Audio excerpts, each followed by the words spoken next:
ನನಗೆ ಅನಿರೀಕ್ಷಿತವಾಗಿ ದೊರೆತಂತಹ ಒಂದು ಸಂತೋಷದ ಅಪೂರ್ವವಾದಂತಹ ಅವಿಸ್ಮರಣೀಯವಾದಂತಹ ಸಂದರ್ಭ.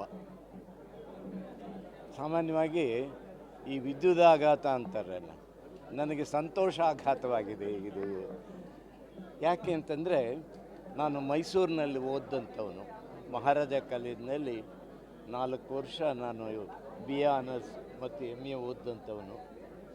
ಯಾವ ಊರಿನಲ್ಲಿ ನನ್ನ ಬದುಕಿನ ಜ್ಞಾನ ನನಗೆ ಉಂಟಾಯಿತೋ, ಅಕ್ಷರ ಲೋಕಕ್ಕೆ ಬಾಗಿಲು ತೆರೆದು ನನ್ನನ್ನು ಸರಸ್ವತಿ ಬರಮಾಡ್ಕೊಂಡ್ಲೋ, ಅದೇ ಊರಿನಲ್ಲಿ ಇವತ್ತು ದಸರೆಯ ಉತ್ಸವವನ್ನು ಉದ್ಘಾಟಿಸ್ತಕ್ಕಂತಹ ಮೊದಲ ವೀಳ್ಯವನ್ನು ಅಗ್ರವೀಳ್ಯವನ್ನು ಪಡಿತಕ್ಕಂಥ ಒಂದು ಅವಕಾಶವನ್ನು ನಮ್ಮ ಕರ್ನಾಟಕ ಸರ್ಕಾರ ಕಲ್ಪಿಸಿಕೊಟ್ಟಿದ್ದಕ್ಕಾಗಿ ನಾನು ಸರ್ಕಾರಕ್ಕೆ ನನ್ನ ಕೃತಜ್ಞತೆಯನ್ನು ಹೇಳ್ತೇನೆ ಮತ್ತು ನನ್ನ ಸಂತೋಷವನ್ನು ಈ ಮಾಧ್ಯಮದ ಮೂಲಕ ತಿಳಿಸ್ತಾ ಇದ್ದೇನೆ.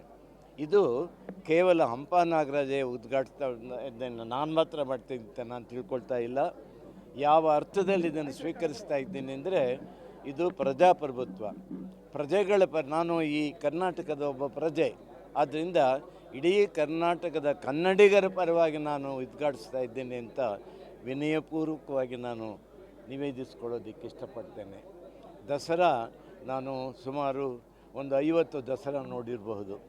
ಯಾವ ದಸರಾವನ್ನು ನೋಡಿ ಆ ಸಡಗರವನ್ನು, ಸಂಭ್ರಮವನ್ನು ನಾನು ಬದುಕಿನಲ್ಲಿ ಅನುಭವಿಸಿ ಪುಳಕಗೊಂಡಿದ್ದೇನೋ, ರೋಮಾಂಚನಗೊಂಡಿದ್ದನೋ, ಅಂಥ ದಸರಾವನ್ನು ನಾನೇ ಉದ್ಘಾಟಿಸುವ ಒಂದು ಅವಕಾಶ ಅಂತಂದರೆ ಇದು ನಿಜಕ್ಕೂ ಒಂದು ಅಪೂರ್ವವಾದಂಥ ಒಂದು ಅವಕಾಶ.